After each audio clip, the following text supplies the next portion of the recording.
In episode 1 of The Rusty Grenade, we went to Las Vegas, Nevada to a wrecking yard and we saved a 1982 Granada station wagon from the crusher. We dragged it out of the wrecking yard and we put it on trailer and brought it back home. Once we got it home, we ended up going through the entire fuel system to get it to start and run. And of course, with a little bit of fidgeting around with other components such as leaking oil filters and bad batteries and ignition switches and so forth.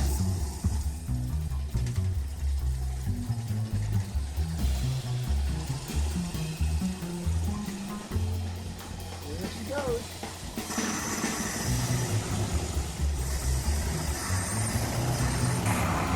Once we got her running, we went ahead and pulled her off the trailer under her own power, but then found out she had absolutely no brakes. Thank God the winch cable was where it was. Otherwise, we'd be rolling down the alley in reverse, waving bye to all the neighbors before we slammed into a nearby tree or building or something else solid that would keep it from moving. So brakes are a big deal. So in this episode, we're going to make her bleed. Yes, we're going to bleed the brakes on this old gal so we can actually drive it. But it's turning out to be a much bigger problem than just simply air in the brake lines. Now in part 1 of our Rusty Grenade restoration project, I published what I had recorded and we got it in the bay. We got it where we could look at it and work on it. And unfortunately, well, I encountered something I haven't run into before since starting my YouTube channel, Two Cool Wheels. And that was I got a dislike from somebody. All my other videos were all likes, 100% thumbs up. Good job, Mike, pat me on the back. But evidently somebody was not happy with the Rusty Grenade. Now it could be because I was clickbaiting by saying igniting a rusty grenade, trying to make them think there was going to be, explosions and stuff. That's probably what they wanted to see. But those of us that have been in the car business for a little while, or at least as long as I have, one of the very common nicknames for the Granada was the Grenade. Just like a common nickname for the Explorer is the Exploder, and so on and so forth. A lot of these cars have names that, derogatory names. The Mercury Mystique was the Mercury Mistake. Yeah, I heard a Ford executive got busted for saying that in the presentation. Well, anyway, or it could have been Carl, mad at me still, for doing cars instead of motorcycles. I'm doing both. I'm trying to keep everybody happy so they're all likes and no more dislikes. So I'm working on this one at the same time as I'm doing the Inferno engine. So I'm kind of bouncing back and forth between the two. I'm having to use my black hole to go back in time to record things I already did. And well, anyway. So this is part 2, and there's probably going to be 3 and 4. So stick around. Somewhere in a dusty, dirty back alley in western Arizona, not far from historic Route 66, is an old fart trying to cram a square peg into a round hole. He'll work on anything, just as long as it's got at least 2 cool wheels.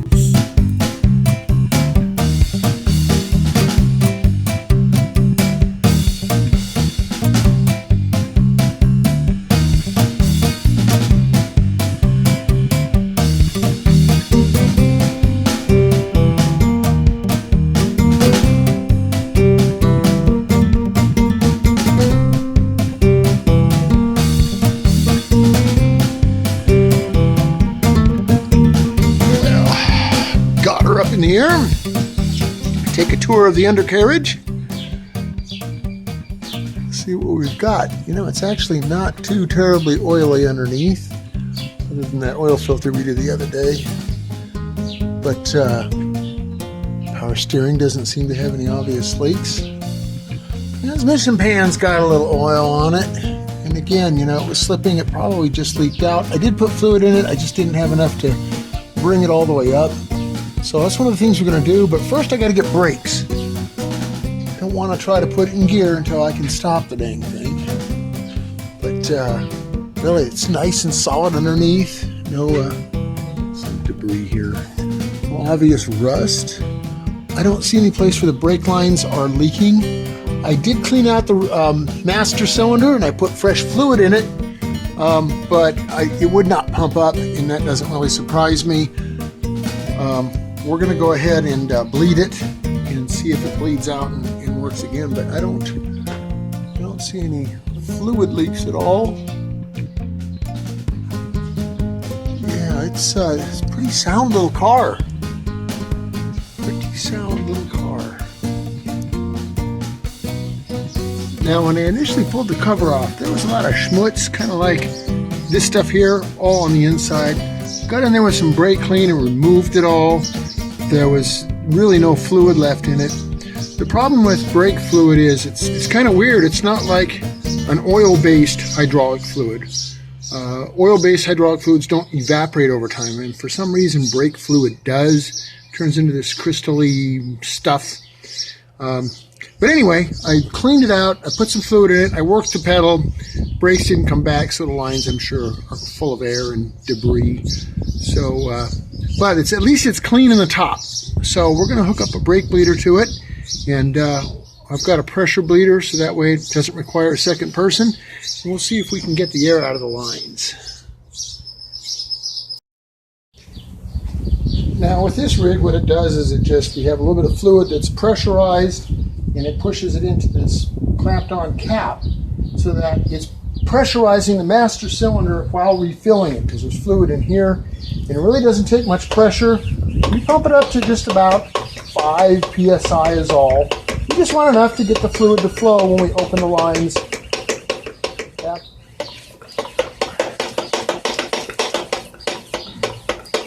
And as I reach 5 psi, we see that, got a fluid leak. Damn it. Forgot to retighten the hose clamp.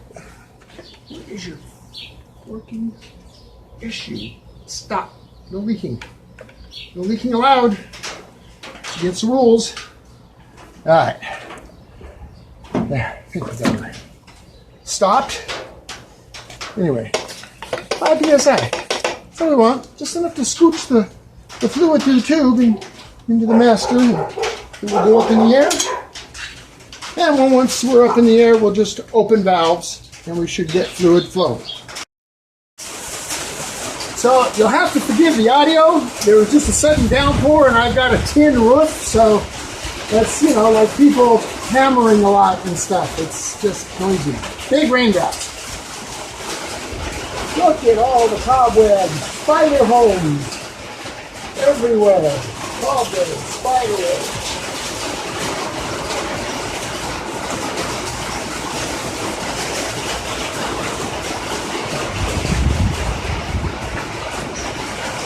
And I got nothing coming out.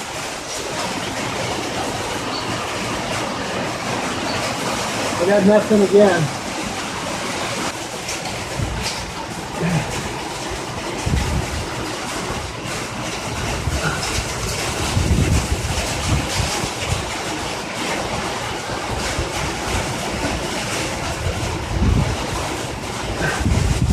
Nothing again.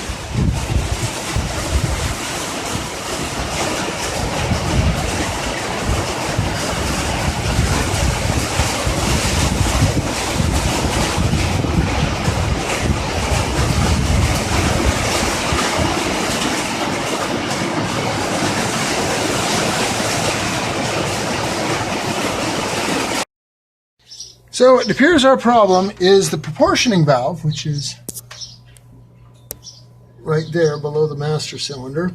I've got brake pressure to it, the top 2 lines. I can bleed them, but I've got nothing coming out of 2 of the 3 lines at the bottom. So to start with, we need to put a new proportioning valve in it and then just see if fluid can get through the lines. The lines themselves may need replacing as well. They could be plugged up. Well, we'll find out once we get a proportioning valve put in. So, it's another day. This morning I got up early, went to the local wrecking yard, and found another vehicle that was comparable. It was actually a Thunderbird, another Fox body.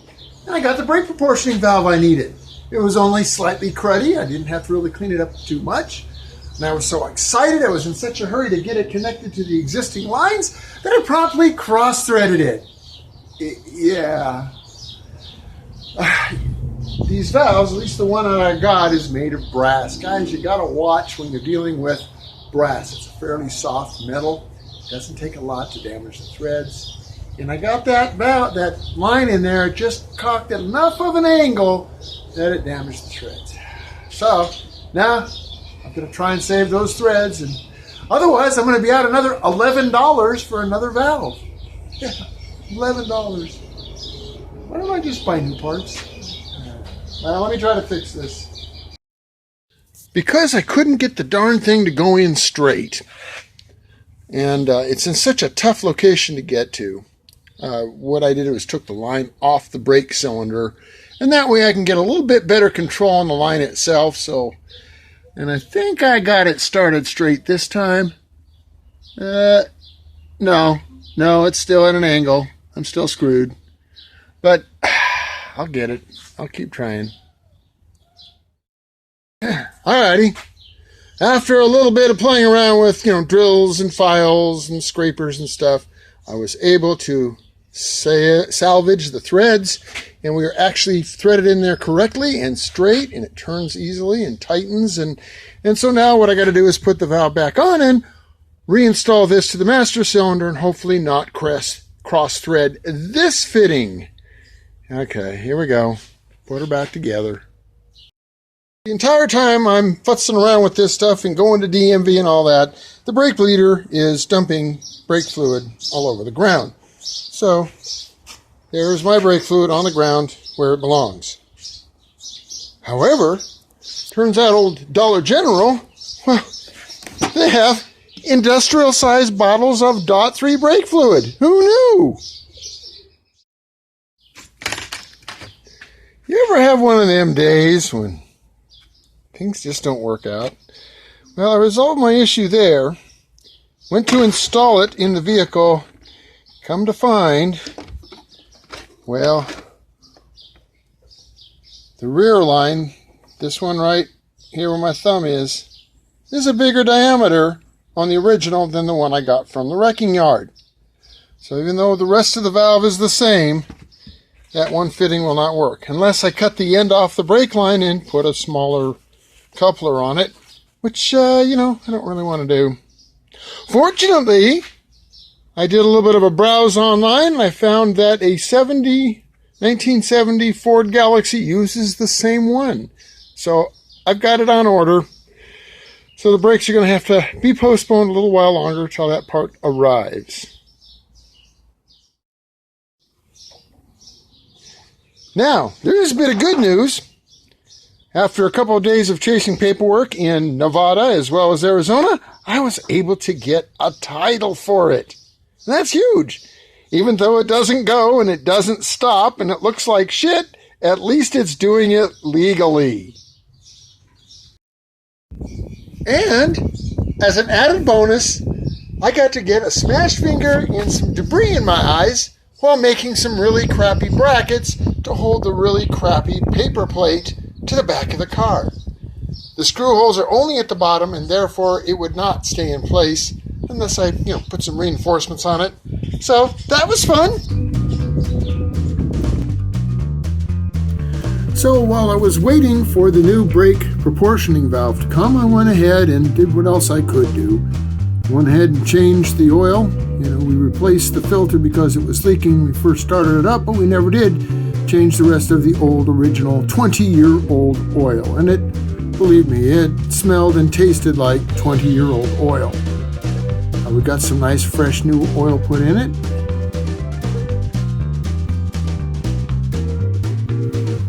The cheapest 10W40 that I could find.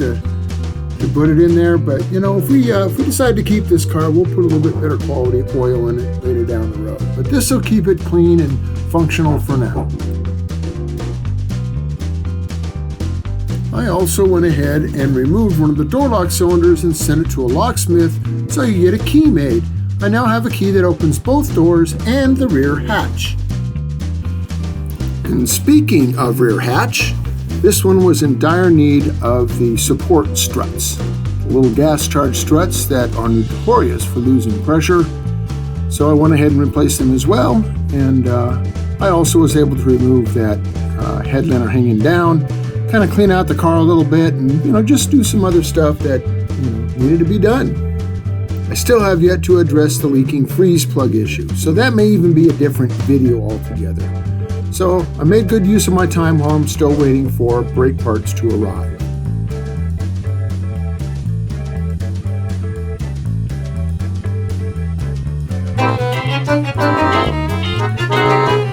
All right, I was able to find the correct valve on eBay.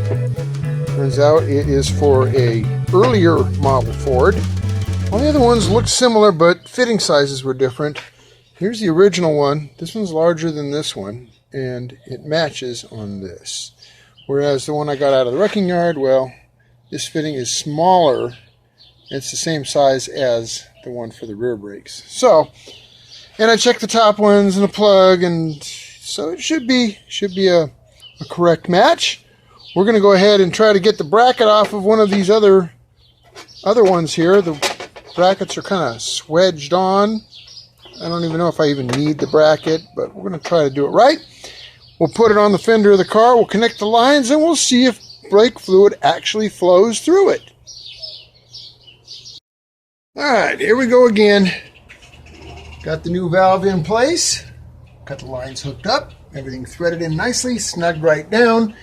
Pressurized our bleeder, and we're ready to take it up in the air and see if we can actually get some fluid to flow.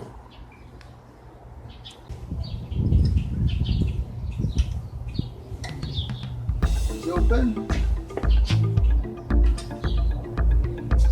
This valve is open. And there.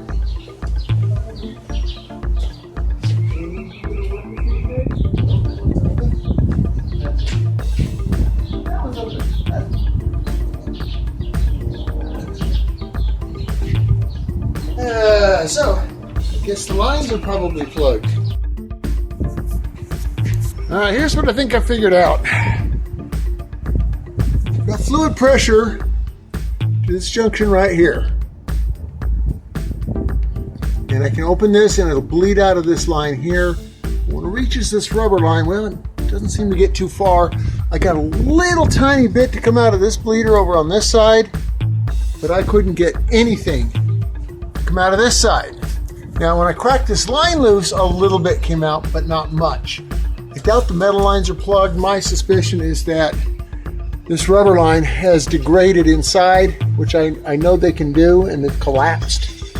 So similar situation up front. I cracked this line loose up here on the front caliper. No fluid came out yet. When I opened it right here, I did get fluid flow. So I think the next step is to order those hoses, both fronts and the one on the rear, and go from there. It's a long process, it's week here, week there. It's a good thing this car is in no hurry to go anywhere. Now while I was cleaning out the car, poking around, getting the stuff out of here, and just kind of looking the car over, I found a few old maps and some tire chains and some documentation. And the documentation is giving me a little bit of history on this car. It's got a little bit of a story to tell. What I was told by the guy I bought it from was that the guy that owned the wrecking yard I got it from, he said that he got it from a man whose father had passed away. And he didn't want to deal with going through the DMV and all that to try to get title on it. He figured it had been sitting so long that it wasn't worth the trouble. So he just had it hauled off. And One of the documents here, a couple of documents here, gave me the name of the previous owner, a guy named Fred Horning. Has an address in the Las Vegas area. The latest document I could find was dated 1988, which means that this car would not have been on the road for 35 years if that was the last time it was on the road. Even if it was on the road for a couple of years, we know that the guy I bought it from thought it was off the road for 20 years. Now it's looking more like 30 years. And that would certainly explain why the brake system was so bad, why it had all evaporated away. Because brake fluid, although it does break down and evaporate, doesn't do it overnight. It takes a long time for that to happen. So I went online, I looked up the name and I looked up the address, and according to the internet, the previous owner passed away at the age of 100 years old. His spouse is still alive at the age of 96. So in the last 30 years or so, the car didn't drive. I'm guessing that freeze plug went out. He parked the car, probably bought another car, a newer car, and this one just sat until he passed away, and his son finally ended up dealing with it. So just interesting stuff. If it had stories to tell, one of the other documents that I found here was a permit, a tree cutting permit to cut down a Christmas tree. So in the foothills of Nevada, there are Christmas trees, and evidently this guy would go out and get the old family Christmas tree using the station wagon to haul the cut tree in. And there's pine needles, 1988 pine needles, all throughout the back of here. I tried to blow some of them out, but they're still in there.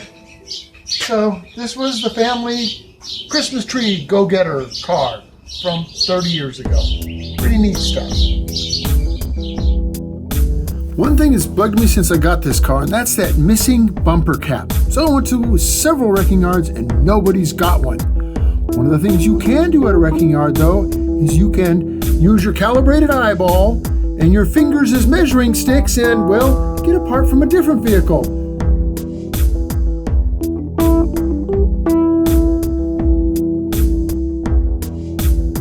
Now this front bumper end cap got a plastic or something. Well, they didn't use it on any other model, and they only use it on 82 and 83 model year. So what did I do? I went to the wrecking yard and took a bumper end cap off of a 1980 Chevrolet Celebrity and cut it and butchered it and modified it, and well, it almost fits.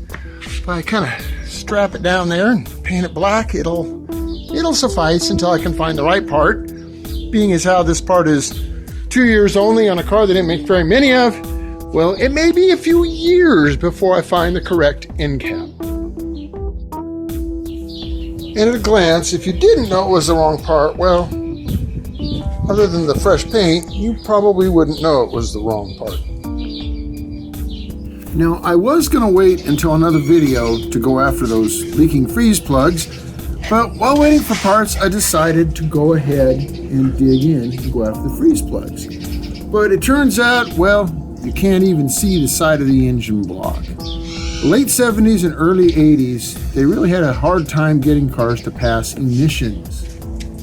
And to do so, well, they had a lot of vacuum hoses and tubes and air pumps and vacuum valves and vacuum relay valves, and they were a real nightmare. And all that changed when they went to fuel injection because they could do it electronically much more efficiently. Consequently, these particular model years, well, everything was buried. And as you can see here, well, you can't see here.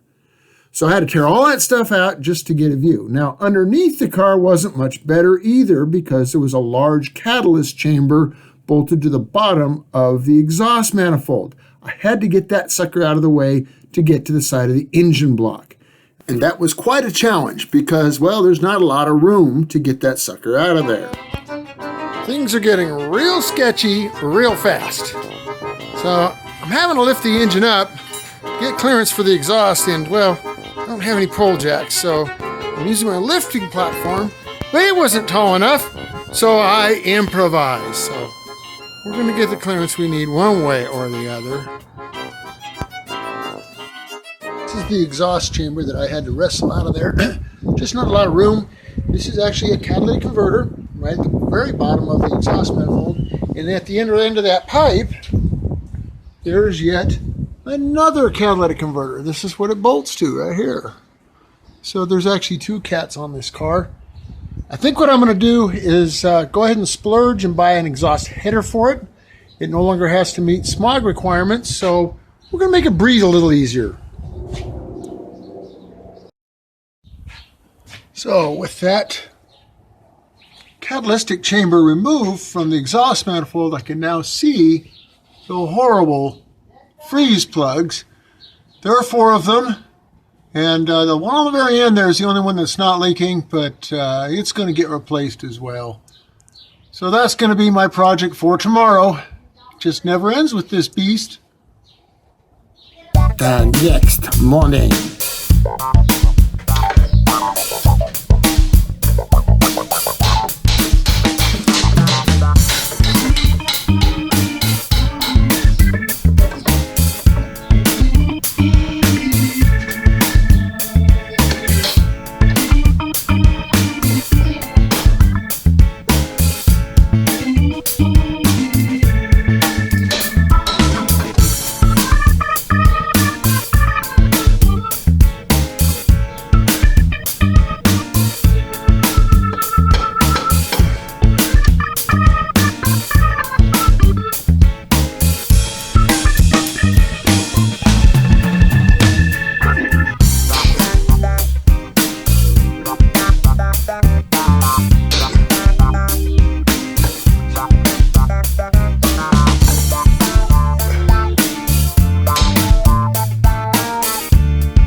Time to cram some new ones in. I always put a little bit of the green Loctite on the surfaces so that that adheres well. Well, there's one in. 3 more to go. And I discovered, well, I missed one. It was hiding behind the AC bracket. And so that means, well, I'm going to have to take the AC pump off. And I can't get to the other 3 because, well, I've got studs sticking down part of the exhaust manifold. So I'm taking off more parts so I can put those freeze plugs in. It just never ends. Well, I finally got all the freeze plugs done on this. Another job well done. And we're still waiting on some other parts. You know, you can always tell when somebody's done the job right and has done a complete job by the fact that they don't have any spare parts left over. No spare parts left hanging around. They all went back on. Actually, a lot of those are emissions parts, and they're not going back on the beast, and especially the exhaust and the air pump and all that. So we're going to improve the car as we go. It's still going to need some more work. I got a cheap car, and for $500, I got a daily driver street ride. No, it still doesn't run, still doesn't stop, and still looks like shit. Paid $500 for the car, and I've got more money than that already tied up in parts. A lot of parts haven't even arrived yet, so, but all I had to do was, replace the ignition cylinder and the door lock cylinder, and the ignition switch as well as the neutral safety switch, and some freeze plugs and 3 brake hoses and some brake calipers. But that's all I had to do, except for the rest of the stuff, like the new exhaust coming for it, and And then even after all that, it's still going to need belts and hoses and a charging system, coolant system recharge, and tires.